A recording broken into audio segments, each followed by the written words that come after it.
Hello and welcome students to the online classes of microprocessor theory and interfacing. It's week 11th and I'm here your instructor Mohsin Khan. So as you know we have started the instruction set of 8086 and we have already covered arithmetic and logical instructions. Today we are going to study some other instructions of microprocessor 8086. So the first one is increment and the second one is decrement. In increment का लफ्ज़ तो I think कि आप लोगों ने रोज़मर्रा की ज़िंदगी में बहुत दफ़ा सुना होगा कि इंक्रीमेंट किसे कहते हैं, इंक्रीमेंट इजाफा क्यों कहते हैं. So increment is an instruction that adds only one to the content of a register or a memory location. इसका मतलब ये है कि अगर हम किसी रजिस्टर के डेटा में सिर्फ और सिर्फ 1 को ऐड करना चाहते हैं तो उसके लिए फिर हम क्या यूज़ करते हैं, इंक्रीमेंट का इंस्ट्रक्शन यूज़ करते हैं. So this is an example increment BL, increment SP, base low and source and SP as stack pointer. So instruction हमने लिखा है इंक्रीमेंट BL. इसका मतलब ये है कि इस इंस्ट्रक्शन की वजह से BL में जो डेटा है चाहे वो कुछ भी हो उसमें एक 1 ऐड हो जाएगा. इस तरह स्टैक पॉइंटर में जो डेटा है उसके साथ भी 1 ऐड हो जाएगा. So this is increment instruction. Now decrement बिल्कुल इंक्रीमेंट का अपोजिट है. Decrement is an instruction that is used to subtract 1 from the content of memory location और रजिस्टर. चाहे हमारे पास कोई मेमोरी लोकेशन हो, कोई एड्रेस हो और वहाँ पे कोई डेटा पड़ा हो तो उससे 1 माइनस हो जाता है. सो एग्जाम्पल क्या है, decrement BH. Decrement BH means के BH बेस हाई में जो डेटा है उससे 1 क्या हो जाएगा, इसी इंस्ट्रक्शन के थ्रू 1 माइनस हो जाएगा. इसी तरह डिक्रीमेंट CX, इस इंस्ट्रक्शन की वजह से क्या हो जाएगा, CX में जो डेटा है उससे 1 माइनस हो जाएगा. So these were the instructions increment and decrement. Now another one is called scan string instructions.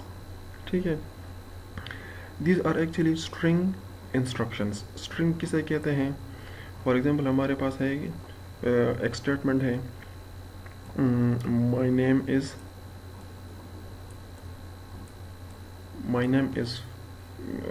फलाना. ठीक है, तो इसमें ये जो माई है ये क्या है, ये हमारे पास स्ट्रिंग है और ये M जो है ये कैरेक्टर है, इसी तरह Y भी कैरेक्टर है. इस तरह ये भी एक क्या है, ये भी एक स्ट्रिंग है और इसमें जो ये है ये अल्फ़ाबेट्स है, इसको कहते हैं कैरेक्टर्स. सो स्कैन स्ट्रिंग इंस्ट्रक्शंस क्या है, इसमें पहला है SCAS, इस केस इसे कहते हैं. So this is actually the scan string instructions are useful in searching for a particular value और a character in a string. ये इंस्ट्रक्शन वहाँ पर यूज़ होता है. फॉर एग्ज़ाम्पल हमारे पास क्या है, मेमोरी लोकेशन है, वहाँ पे हमारे पास डिफरेंट कैरेक्टर्स पड़े हैं. ठीक है, और वहाँ पे हम कोई ख़ास कैरेक्टर को क्या करना चाहते हैं, सर्च करना चाहते हैं. तो उसके लिए फिर कौन सा वो इंस्ट्रक्शन यूज़ होगा, इस केस. सो इसका जो सिंटैक्स है वो इसी तरह है SCAS और डेस्टिनेशन स्ट्रिंग. ठीक है, for example SCAS instruction only requires a destination string. ठीक है, pointed bye ESDI. Now what does this mean, this means कि हमारे पास इंस्ट्रक्शन होगा और उसमें हमारे पास डेस्टिनेशन होगा. सोर्स क्या होगा, सोर्स इस केस में हमारे पास क्या होगा, हमारे पास हमेशा एक्यूमुलेटर होगा, या वो एक्यूमुलेटर हाई होगा या वो एक्यूमुलेटर लो होगा या एक्यूमुलेटर एक्सटेंडेड होगा. इसका मतलब ये है कि हमारे पास या तो एक्यूमुलेटर के जो 8 बिट्स हैं वो हमारे पास मेमोरी सेगमेंट्स के साथ कंपेयर होंगे, या एक्यूमुलेटर के जो 16 बिट्स हैं वो कंपेयर होंगे, या एक्यूमुलेटर के जो 32 बिट्स डेटा है वो उसके साथ कंपेयर होगा। तो अब ये क्या है, ये है कि हमारे पास ये जो इंस्ट्रक्शन है इस केस, इसमें हमारे पास सोर्स क्या होगा, एक्यूमुलेटर, और हमारे पास डेस्टिनेशन क्या होगा, डेस्टिनेशन होगा एक्स्ट्रा सेगमेंट और डेस्टिनेशन इंडेक्स। इसका मतलब ये है कि जिस तरह हमने स्टडी किया था कि हमारे पास मेमोरी में डिफरेंट पोर्शंस होते हैं, तो फॉर एग्जांपल एक पोर्शन है एक्स्ट्रा, तो अब ये जो है ये हमारे पास क्या डिनोट करता है, ये बेस एड्रेस डिनोट करता है, और डी आई क्या है, जो डिस्प्लेसमेंट होता है। तो इन दोनों को अगर हम प्लस कर ले तो एक ख़ास फिजिकल एड्रेस हमको पता चल जाता है। तो इसका मतलब ये है कि इस इंस्ट्रक्शन के थ्रू हम मेमोरी के एक्स्ट्रा सेगमेंट के किसी ख़ास लोकेशन पे अगर कोई डेटा पड़ा है तो उसको हम किसके साथ कंपेयर कर सकते हैं, एक्यूमुलेटर हाई, लो या एक्सटेंड में जो डेटा पड़ा है उसको अगर हम सर्च करना चाहें एक्स्ट्रा सेगमेंट में, तो इसके लिए इस केस का कमांड यूज़ होगा। Now source operand is the value in AL, accumulator low. Accumulator low कब होगा, जब हमारे पास एक बाइट का जो स्ट्रिंग है उसको अगर हम सर्च करना चाहें। इसी तरह वर्ल्ड और इसी तरह डबल वर्ल्ड, ये B stands for byte, this W stands for world and D stands for double world. So case instruction compares the value in the accumulator AL, AX or EX against the value pointed at by ES DI and then increments or decrements DI by 1, 2 or 4. इसका मतलब ये है कि हमारे पास AL, AX या EX में जो data पड़ा है उसको कंपेयर किया जाता है किसके साथ, जब जिसको ये एड्रेस पॉइंट करता है उसके साथ कंपेयर करता है। अगर फाइंड हुआ तो ठीक है, अगर फाइंड ना हुआ तो डेस्टिनेशन इंडेक्स वो क्या हो जाएगा, वो 1 पॉइंट इंक्रीमेंट हो जाएगा। इसका मतलब ये है कि AL में जो डेटा है अब वो उसको कहाँ पे फाइंड करेगा, DI के साथ जब हम प्लस कर लेंगे, +1 ऐड कर लेंगे और उसे जो एड्रेस बन जाता है अब AL का डेटा वहाँ पे क्या होगा, सर्च होगा। सो दिस वे इस case actually works. Now another one is CMPS. CMPS stands for compare string. The compare string ये बिल्कुल इस केस की तरह है, लेकिन इसमें जो है इसमें और उसमें डिफरेंस ये है कि इस केस में हमारे पास सोर्स क्या होगा, सोर्स हमारे पास एक्यूमुलेटर होगा और डेस्टिनेशन हमारे पास एक्स्ट्रा सेगमेंट होगा। इसी तरह CMPS में हमारे पास सोर्स भी मेमोरी का होगा और डेस्टिनेशन भी मेमोरी का होगा। ठीक है, यहाँ पे सोर्स क्या होगा, यहाँ पे सोर्स डेस्टिनेशन डेटा सेगमेंट का होगा और डेस्टिनेशन किस चीज़ का होगा, एक्स्ट्रा सेगमेंट का होगा। The compare string instructions are used to compare two strings, they have one of the following forms. CMPS भी इसका मतलब है कि 1 बाइट का डेटा कंपेयर होगा, इस तरह 1 वर्ड का डेटा कंपेयर होगा और इस तरह डबल वर्ड का डेटा कंपेयर होगा। ये एक्चुअली इंस्ट्रक्शन है। आप लोग देख सकते हैं कि एक्चुअली होता क्या है, एक्चुअली होता ये है कि इस इंस्ट्रक्शन के थ्रू हमारे पास जो एक्स्ट्रा सेगमेंट में डेटा है और डेटा सेगमेंट में जो डेटा है वो एक्चुअली कंपेयर होता है। तो कंपेरिजन किस तरह होता है, माइनस किया जाता है। आप लोग देख सकते हैं कि यहाँ पे है DS कॉलन सोर्स इंडेक्स, इस तरह minus extra segment colon destination index. अब इसी एड्रेस पे जो डेटा है और इसी एड्रेस पे जो डेटा है, जो कैरेक्टर्स है वो एक दूसरे से वो माइनस किए जाएंगे। अगर माइनस किए, अगर ये दोनों सेम निकले तो रिजल्ट हमारे पास 0 होगा। तो जब रिजल्ट 0 होगा तो इट मीन्स कि ये दोनों अब मैच कर गए, इट मीन्स कि दोनों एड्रेस पे सेम डेटा है। तो इसका मतलब ये है कि हमारे जो डेटा सेगमेंट में जो डेटा पड़ा है सेम डेटा एक्स्ट्रा सेगमेंट में भी पड़ा है, तो मैच हो जाएगा। ठीक है, इसी तरह यहाँ पे 8 बिट्स है, यहाँ पे 16 है, यहाँ पे 32 बिट्स है। If direction flow is equal to 0, direction flow is equal to 0 it means कि हमारे पास मैच नहीं कर पाता। अगर दोनों सेम नहीं हुए तो फिर सोर्स इंडेक्स है और जो डेस्टिनेशन इंडेक्स है उसमें इंक्रीमेंट हो जाएगा। और अगर DF इज इक्वल टू 1 है तो सोर्स इंडेक्स और डेस्टिनेशन इंडेक्स क्या हो जाएगा, वो डिक्रीमेंट हो जाएगा। इसका मतलब है कि जो टॉप एड्रेस पे जो डेटा पड़ा है वो अब हमको पता चल गया, अब हम नीचे वाले डेटा को उसके साथ कंपेयर कर रहे हैं। So this was actually CMPS, लेकिन बहुत क्या है, बहुत कंपैरिजन है। CMPS में दो हमारे पास क्या है, दो हमारे पास मेमोरी लोकेशंस कंपेयर होते हैं, और इस केस में क्या है, इस केस में एक AL है और दूसरा हमारे पास क्या है, दूसरा हमारे पास एक्स्ट्रा सेगमेंट है। सो compare instruction which is used to compare the data of two registers, but this instruction does not change the content of destination। इसका मतलब ये है कि ये हमारे पास कंपैरिजन करता है, दो रजिस्टर्स में जो डेटा है उसकी कंपैरिजन करता है। और कंपैरिजन एक्चुअली होता किस तरह है, comparison actually in the form of subtraction होता है। तो किस तरह सब्ट्रैक्शन होता है, कंपैरिजन हम किस लिए करते हैं, कंपैरिजन हम इसलिए करते हैं कि या दो नंबर्स या दो रजिस्टर जो है उसमें जो डेटा पड़ा है वो इक्वल है या इक्वल नहीं है। फॉर एग्जांपल हमारे पास है एक रजिस्टर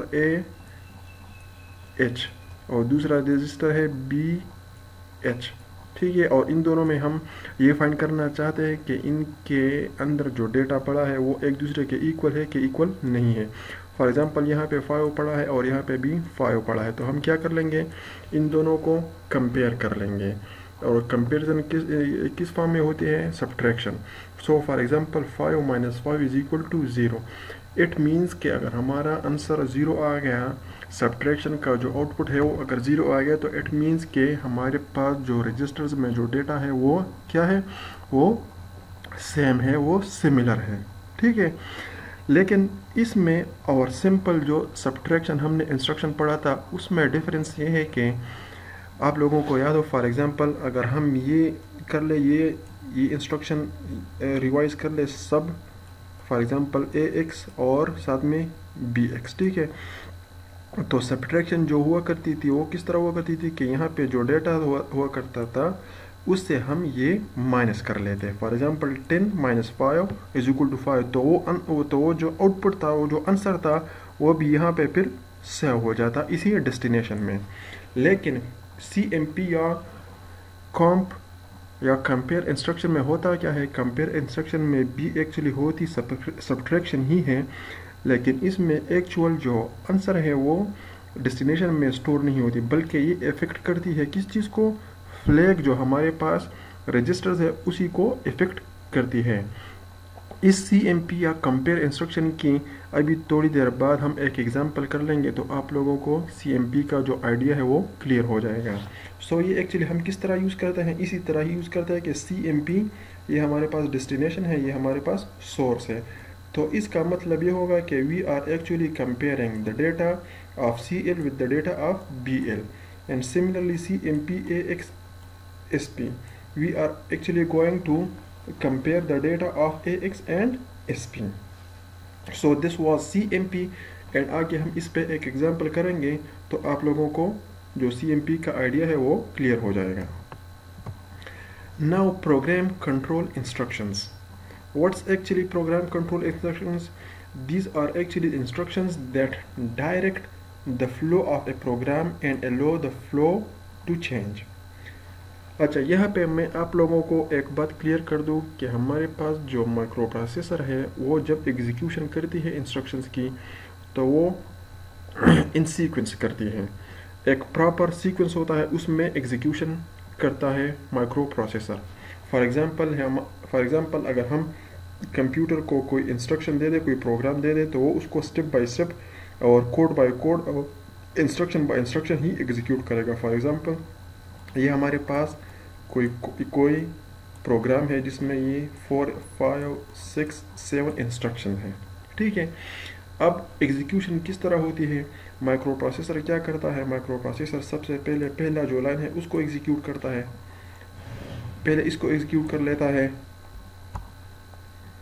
फिर इसके बाद इस सेकंड नंबर इंस्ट्रक्शन को एग्जीक्यूट कर लेता है। इसी तरह स्टेप बाय स्टेप हमारे पास इंस्ट्रक्शन वो एग्जीक्यूट कर लेता है, ठीक है। तो इसी को कहते हैं फ्लो ऑफ अ प्रोग्राम।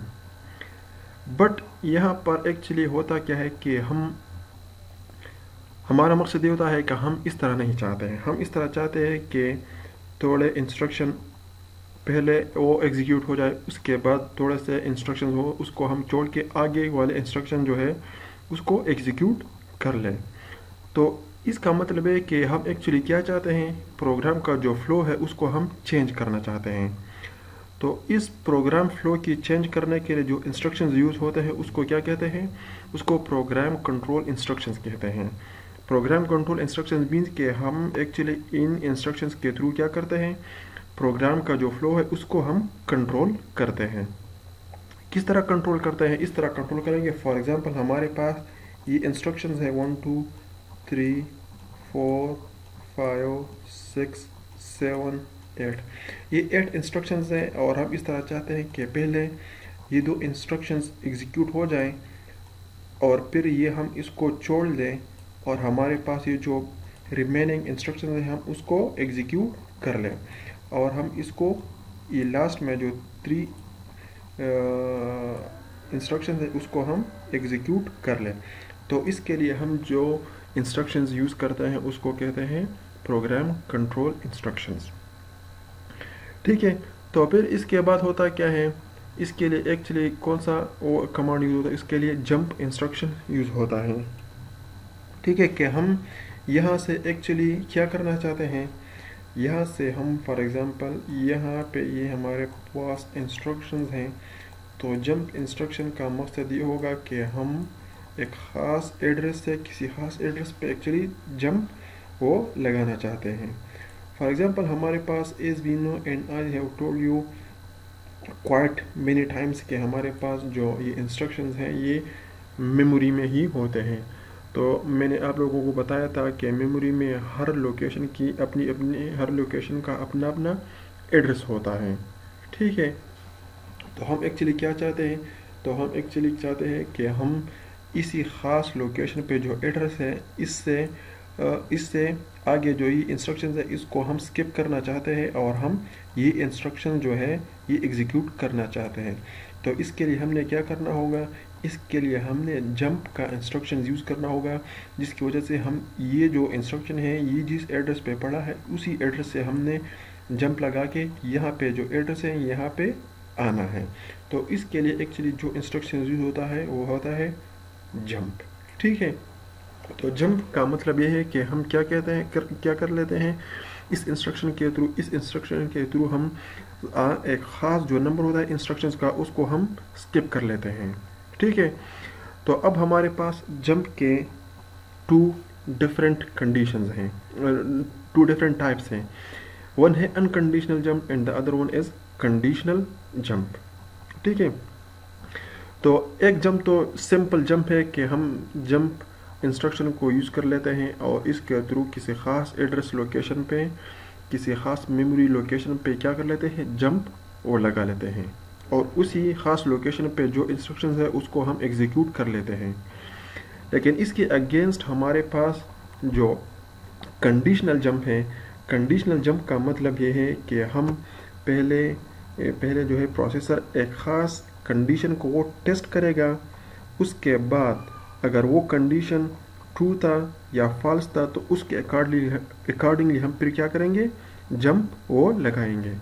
इसकी मिसाल ऐसी है कि फॉर एग्ज़ाम्पल हमारा जो कॉलेज है उसमें एडमिशन्स अनाउंस हो जाते हैं। तो फॉर एग्ज़ाम्पल हम अनाउंस कर लेते हैं कि सिर्फ उन ही स्टूडेंट्स को एडमिशन मिलेगी जिनके मार्क्स 50% से अबोव हैं। तो इसका मतलब ये है कि हमने एक ख़ास कंडीशन वो स्पेसिफिक कर लिया कि इसी कंडीशन से ऊपर जो मार्क्स है वो ही सिर्फ एडमिशन हासिल कर सकते हैं। और कोई ख़ास दूसरा एक कॉलेज है वो ये कहता है कि जिस किसी ने भी मैट्रिक का एग्ज़ाम दिया हो और वो पास हो गए हो तो हम उनको एडमिशन्स ऑफ़र करते हैं। तो ये जो बग़ैर किसी स्पेसिफिक मार्क्स के एडमिशन्स ऑफ़र करते हैं उसकी मिसाल ऐसी है कि विदाउट कंडीशन जंप, या वी कैन से कि that is actually unconditional jump. और जो एक ख़ास हमने क्राइटेरिया रख लिया, जो एक ख़ास हमने मार्क्स रख लिए, इसका मतलब ये है, इसका इक्विवेलेंट ये है कि हम एक्चुअली क्या कर रहे हैं, एक कंडीशनल जंप को यूज कर रहे हैं. So in unconditional jump a specific section of program is skipped without any condition. Conditional jump में क्या होता है? In which a section of program is skipped by first checking a condition. Unconditional में कोई condition नहीं होता और conditional में एक खास कंडीशन होता है. सो this is actually different types of program control instructions, और फिर उसमें जो जंप है उसके दो टाइप्स हैं.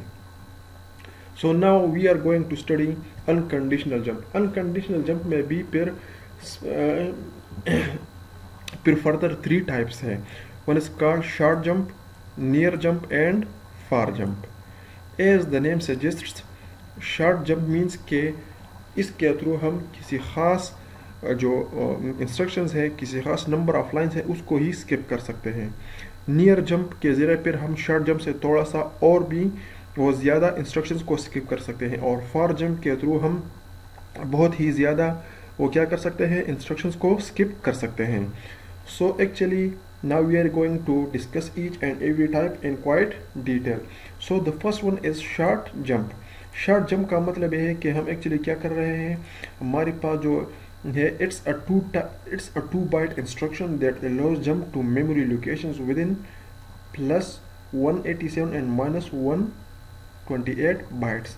इसका मतलब ये है कि इसी शॉर्ट जंप के थ्रू हम फॉर एग्जांपल अगर हम एक ख़ास एड्रेस पे है जिसका एक खास लोकेशन पे है जिसका एड्रेस है 000H, तो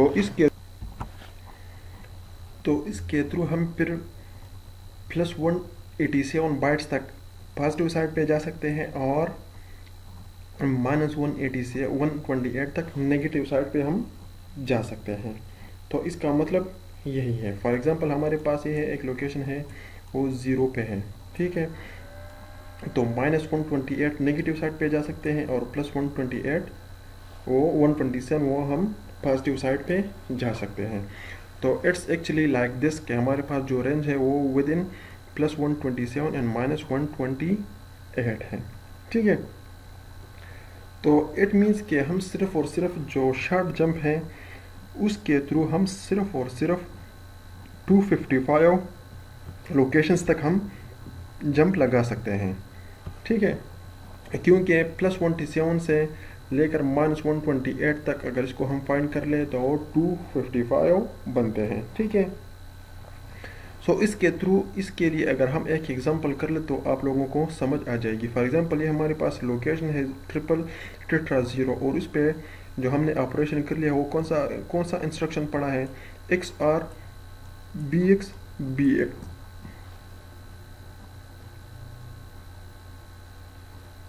XR BX एक्चुअली करता क्या है, ये एक्चुअली क्या कहता है कि हमारे पास यहाँ पे अगर कोई डेटा हो BX में तो XR उसको फुली ज़ीरो कर लेता है. उसके बाद फिर इसी एड्रेस लोकेशन इसी एड्रेस पे कौन सा डेटा पड़ा है, कौन सा इंस्ट्रक्शन पड़ा है, ये इंस्ट्रक्शन पड़ा है मूव AX1.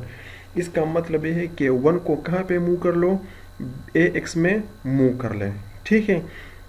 और ये एक्चुअली क्या है, ये एक्चुअली हमारे पास क्या है, लेबल है. लेबल क्या होता है, लेबल हमारे पास किस चीज़ के लिए यूज़ होता है, किसी ख़ास एड्रेस लोकेशन को आइडेंटिफाई करने के लिए हम क्या यूज़ करते हैं, लेबल यूज़ कर लेते हैं. इसका मतलब ये है कि हम या तो ये एड्रेस लोकेशन यूज़ कर सकते हैं या 0002 और या ये लेबल हम यूज़ करते हैं. तो इन दोनों का जो काम है वो सेम ही है, ठीक है. तो अब ये लेबल हो गया और मूव AX1 ये इंस्ट्रक्शन हो गया जो कि पड़ा है इसी लोकेशन पे. दूसरा इंस्ट्रक्शन है ऐड AX BX. इसका मतलब ये कि BX में जो डेटा है और AX में जो डेटा है उनको क्या कर ले, उनको ऐड अप कर ले. नाउ अब ये है कि यहाँ पे मैंने एक इंस्ट्रक्शन लिखा है जंप शॉर्ट नेक्स्ट. अब ये हमारे पास क्या है, ये हमारे पास अब अनकंडीशनल क्या है, जंप इंस्ट्रक्शन है. यहाँ पे क्या लिखा है, शॉर्ट का मतलब ये है कि मैंने JMP का मतलब है जंप लगाना है. कितना जंप लगाना है, शॉर्ट जंप लगाना है, ठीक है. कहाँ पे लगाना है, नेक्स्ट पे. अब नेक्स्ट क्या है, नेक्स्ट किसी ख़ास लोकेशन का क्या होगा, किसी ख़ास एड्रेस का लेबल होगा. तो माइक्रो प्रोसेसर कहाँ पे वो जंप लगा लेगा, यहाँ से इतने सारे जो इंस्ट्रक्शन है वो स्किप कर लेगा और इसी नेक्स्ट पे आ जाएगा। अब नेक्स्ट का जो लेबल है उसका एड्रेस क्या है, 0020। यहाँ पे कौन सा इंस्ट्रक्शन है, मूव BX AX। इसका मतलब ये है कि इतने सारे जो यहाँ पे इसके बीच जो इंस्ट्रक्शन है इनको प्रोसेसर ने क्या करना है, स्किप करना है और इसी लोकेशन पे आना है जिसका लेबल है नेक्स्ट। अब इसी लोकेशन पे जो एड्रेस पड़ा है वो है मूव BX AX। तो माइक्रो प्रोसेसर क्या कर लेगा, इसी इंस्ट्रक्शन के थ्रू, जंप शॉट नेक्स्ट के थ्रू माइक्रो प्रोसेसर इसी लोकेशन पे आके इसी इंस्ट्रक्शन को एग्जीक्यूट कर लेगा। तो ये जब एग्जीक्यूट हो जाता है तो फिर नेक्स्ट बारी इसकी है, तो यहाँ पे फिर क्या है, यहाँ पे है जंप स्टार्ट। तो जंप स्टार्ट क्या कर लेगा, जंप स्टार्ट का मतलब है कि क्या है कि जंप लगा रहा है कहाँ पे, स्टार्ट पे। तो प्रोसेसर का जो कंट्रोल है वो कहाँ पे आ जाएगा, स्टार्ट पे। तो दोबारा से ये सारा सब कुछ हो जाएगा। यहाँ पे फिर जंप शॉट है तो इतने सारे इंस्ट्रक्शंस को दोबारा वो क्या कर लेगा, स्किप कर लेगा और इसी इंस्ट्रक्शन पे आ जाएगा। So it is actually the working of a short jump. Next क्या है, नेक्स्ट है near jump. It's similar to short jump except that the distance is further. It can jump up to -32k and +32k bytes from the near jump instruction. इसका मतलब ये है कि हमारे पास जो नियर जंप है उसके थ्रू हम शॉर्ट जंप से लेंथी जंप लगा सकते हैं। लेंथी जंप का मतलब है कि हम बहुत ही ज़्यादा इंस्ट्रक्शंस को स्किप कर सकते हैं।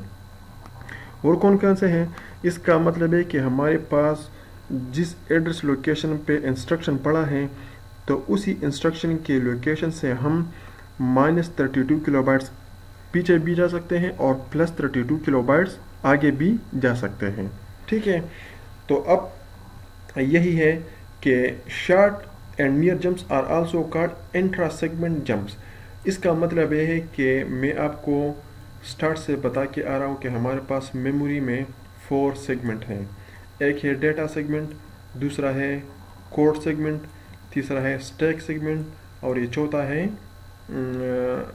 Extra segment. Extra, stack, data and code segment, ये चारों हैं।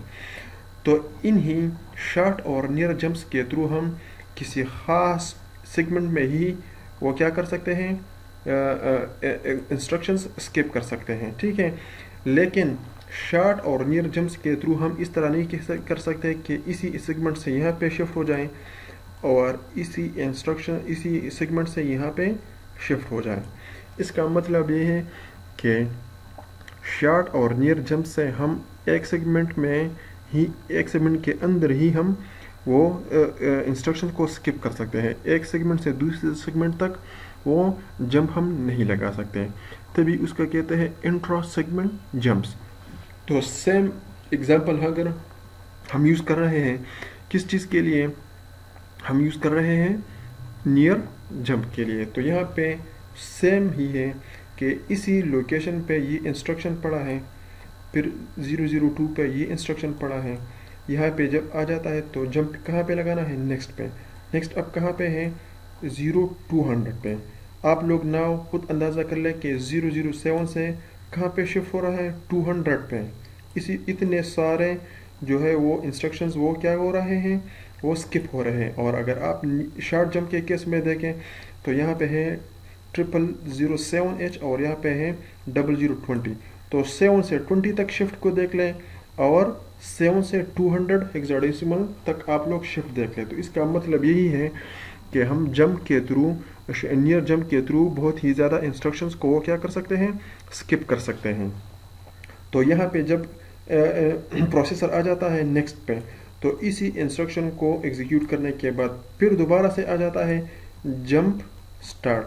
तो जंप स्टार्ट से फिर कंट्रोल कहाँ पे आ जाता है, दोबारा से यहाँ पे स्टार्ट पे आ जाता है और स्टार्ट से यहाँ पे फिर क्या आ जाता है, फिर नेक्स्ट पे आ जाता है।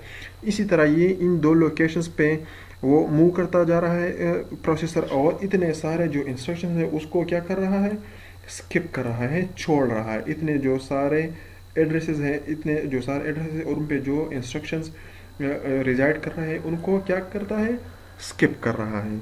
So this is actually near jump. Now for jump, this instruction obtains a new segment and offset address to accomplish the jump. It is a 5 byte instruction. ठीक है, it's called inter segment jump. इसकी मिसाल भी short jump और near jump की तरह ही है, लेकिन इसमें एक्चुअली क्या होता है, इसमें एक्चुअली हम क्या कर सकते हैं, फॉर एग्जांपल ये हमारे पास मेमोरी है और मेमोरी के 4 सेगमेंट्स हैं, data segment, code segment, stack segment and extra segment. तो इस इंस्ट्रक्शन के थ्रू यानी कि किसके थ्रू, यानी कि फॉर जंप के थ्रू हम इस सेगमेंट से यहाँ पे भी शिफ्ट हो सकते हैं और इस सेगमेंट से यहाँ पे भी शिफ्ट हो सकता है।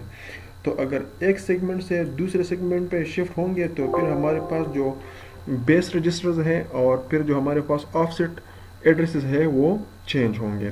तभी यहाँ पे मैंने लिखा है कि this section of this instruction obtains a new segment and offset address to accomplish the jump. तो अगर हमने किसी दूसरे सेगमेंट में जाना है तो उसके लिए हमने फिर क्या चेंज करना होगा, जो सेगमेंट रजिस्टर हैं, जो ठीक है, जो बेस, जहाँ पे क्या होता है बेस एड्रेस होता है और जहाँ पे ऑफसेट एड्रेस होता है, उन दोनों का वो दोनों क्या होंगे, चेंज होंगे। And its size is 5 byte instruction. इसको हम इंटर सेगमेंट जंप भी कह सकते हैं, बल्कि कहते हैं क्योंकि इसके थ्रू हम एक सेगमेंट से दूसरे सेगमेंट में जंप वो लगा सकते हैं। So these 3 are actually types of unconditional jump. यहाँ पे आप लोगों ने देखा होगा कि कोई भी कंडीशन नहीं यूज हुई, बल्कि जस्ट हम कह रहे हैं कि इसी खास लोकेशन पे क्या करना है, जंप लगाना है। ठीक है, तो सिंपल जंप वाली इंस्ट्रक्शंस यूज करके हम क्या कह सकते हैं, क्या कर सकते हैं, जंप लगा सकते हैं और इंस्ट्रक्शंस को स्किप कर सकते हैं। Now we are going to study conditional jump. Conditional jump का मतलब ये है कि हम क्या करेंगे, किसी खास उसको क्या करेंगे, कंडीशन को चेक करेंगे, उसके बाद क्या होगा, उसके बाद हम जंप वो लगाएंगे। तो एक्चुअली होता किस तरह है वो अब हम देखते हैं एक एग्जांपल के थ्रू। और एंड एग्जांपल ये कि हमारे पास एक प्रोग्राम है जिसका स्टार्टिंग एड्रेस जो है वो इसी लोकेशन पे है। वो इंस्ट्रक्शन है XRAXBA AX। इसका मतलब इस तरह होता है कि जब हम सेम रजिस्टर को सेम रजिस्टर के साथ XR कर ले तो इससे उसमें जो डेटा है वो 0 हो जाता है, क्योंकि XR का जो फंक्शन है उसी तरह ही काम करता है। नाउ दूसरा जो इंस्ट्रक्शन है वो प्लेस्ड है कहाँ पे, इसी एड्रेस पे, और इसी एड्रेस का जो लेबल है वो है स्टार्ट, और इंस्ट्रक्शन पड़ा है कौन सा, मूव BX1। इसका मतलब है कि 1 को शिफ्ट कर लो कहाँ पे, BX में। दूसरा जो इंस्ट्रक्शन है वो इसी लोकेशन पे है और इंस्ट्रक्शन है मूव AX2। 2 को मूव कर लो कहाँ पे, AX में। नाउ इसी एड्रेस पे 007 पे कौन सा इंस्ट्रक्शन पड़ा है, कॉम्प AXBX। ठीक है, sorry for the mistake, it's not COMP, it's actually CMP। Compare का जो इंस्ट्रक्शन हमने पढ़ा था, ठीक है, वो यही है CMP AXBX। अब इस तरह होता है कि अब ये हमारे पास क्या है, हमारे पास ये है कि अब होता ये कि हमारे पास AX और BX में जो डेटा है वो एक दूसरे के साथ क्या हो जाएगा, कंपेयर होगा। कंपेयर किस तरह होगा, कंपेयर इस तरह होगा कि एक्चुअली हम क्या फाइंड करना चाहते हैं, नेक्स्ट इंस्ट्रक्शन देखते हैं। इसी लोकेशन पे एक इंस्ट्रक्शन है JZ नेक्स्ट। JZ का मतलब है जंप F0। ठीक है, क्या है JZ स्टैंड्स फॉर जंप 0। कहाँ पे जंप करना है, नेक्स्ट पे। नेक्स्ट पे जंप लगाना है, लेकिन कौन सा कंडीशन है, जंप 0 या जंप इक्वल, JEB यूज होता है। तो जंप Z का मतलब ये है कि हमारे पास एक इंस्ट्रक्शन, एक फ्लैग है, ठीक है, जिसको हम कहते हैं 0 फ्लैग। ज़ीरो फ्लैग यहाँ पे या तो 1 होगा या तो यहाँ पे 0 होगा।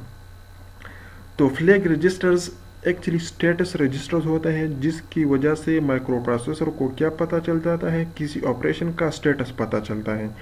तो अब यहाँ पे आप लोगों को वो कंसेप्ट भी क्लियर हो जाएगा। तो अब हम इसी इंस्ट्रक्शन पे हम क्या कर रहे हैं, दो जो रजिस्टर्स हैं AX और BX 16 बिट्स हैं, ये क्या कर रहे हैं, ये क्या हो रहे हैं, कंपेयर हो रहे हैं। तो अब AX और BX में जो डेटा पड़ा है वो अगर हम कंपेयर करना चाहते हैं तो माइक्रो प्रोसेसर को किस तरह पता चलेगा कि आया ये दोनों रजिस्टर में जो डेटा है वो इक्वल है कि इक्वल नहीं है। तो ये इंस्ट्रक्शन क्या कर लेगा, AX में जो डेटा है उससे BX का जो डेटा है उसको माइनस कर लेगा। तो AX फॉर एग्जांपल AX में पड़ा है 5 और BX में पड़ा है 5, तो कंपेयर क्या कर लेगा, AX से BX वाला माइनस कर लेगा, तो 5 - 5 इज इक्वल टू 0। तो जब आंसर 0 आ जाता है तो यहाँ पे जो 0 फ्लैग है वो एक्चुअली क्या हो जाता है, हाई हो जाता है। तो इसकी वजह से माइक्रो प्रोसेसर को पता चल जाता है कि अभी जो कंपैरिजन हो गया है उसका आंसर 0 है, और 0 का मतलब ये है कि हमारे पास जो दो नंबर्स हैं वो इक्वल हैं। तो इसी इंस्ट्रक्शन का मतलब ये हो गया कि जंप F0। तो जंप F0 का मतलब ये है कि 0 फ्लैग में अगर 1 है तो हमने क्या लगाना है, हमने जंप लगाना है किसी पे, कौन सी लोकेशन पे, इसी एड्रेस पे, और यहाँ पे इसका लेवल क्या है, नेक्स्ट, और यहाँ पे ये इंस्ट्रक्शन पड़ा है। तो अब आप लोग देखें कि ये जो कंडीशनल है और इससे पहले जो हमने अनकंडीशनल वो स्टडी किया था, इसमें और उसमें ख़ास बल्कि बहुत बड़ा डिफरेंस है। यहाँ पे क्या हो रहा है, यहाँ पे एक कंडीशन टेस्ट हो रहा है कि जंप लगाना है, लेकिन जंप तभी लगाना है कि F0 का मतलब है कि इफ दीज आर इक्वल। और किस तरह माइक्रो प्रोसेसर पता चलेगा, माइक्रो प्रोसेसर को पता चलेगा कि दोनों इक्वल है, इसी 0 फ्लैग से किस तरह पता चलेगा, यहाँ पे 1 स्टोर होगा, अगर इन दोनों के माइनस से यहाँ पे 0 आ जाता है तो यहाँ पे 1 होगा। ठीक है, तो इसकी वजह से फिर यहाँ पे माइक्रो प्रोसेसर को पता चल जाएगा कि दोनों नंबर्स क्या है, इक्वल है, क्योंकि यहाँ पे जो सब्ट्रैक्शन हुआ है उसी से 0 का आंसर आया है। ठीक है, तो यहाँ पे 1 हो जाएगा। तो जब यहाँ पे 1 हो जाएगा तो माइक्रो प्रोसेसर को पता चल जाएगा कि दोनों इक्वल हैं। तो जंप F0 तो 0 है ऑलरेडी, क्योंकि आंसर 0 है, या जंप 0। ठीक है, तो अब क्या हो जाएगा, जंप, यहाँ पे जंप वो लगा लेगा माइक्रो प्रोसेसर, और यहाँ पे जो इंस्ट्रक्शन है उसको क्या कर लेगा, एग्जीक्यूट कर लेगा, क्योंकि यहाँ पे 0 फ्लैग में क्या है, 1 है, और 1 का मतलब है कि हमारे पास जो कंपैरिजन हो गया है उससे आंसर क्या आ गया, 0 आ गया। फिर इसके बाद जंप स्टार्ट, दोबारा से यहाँ पे वो शिफ्ट हो जाएगा, जंप हो जाएगा, उसके बाद दोबारा से ये सारा सब कुछ होगा। लेकिन यहाँ पे डिफरेंस ये है कि यहाँ पे हम एक कंडीशन को टेस्ट कर रहे हैं, उसके बाद जंप वो लगेगा। इस तरह बुक में और भी बहुत सारे वो क्या है, वो कंडीशनल इंस्ट्रक्शंस हैं। ठीक है, उसको आप लोग अपने तौर से देख सकते हैं। So it was actually all about the instructions. ठीक है, फिर मिलते हैं नेक्स्ट लेक्चर में। Till then take care.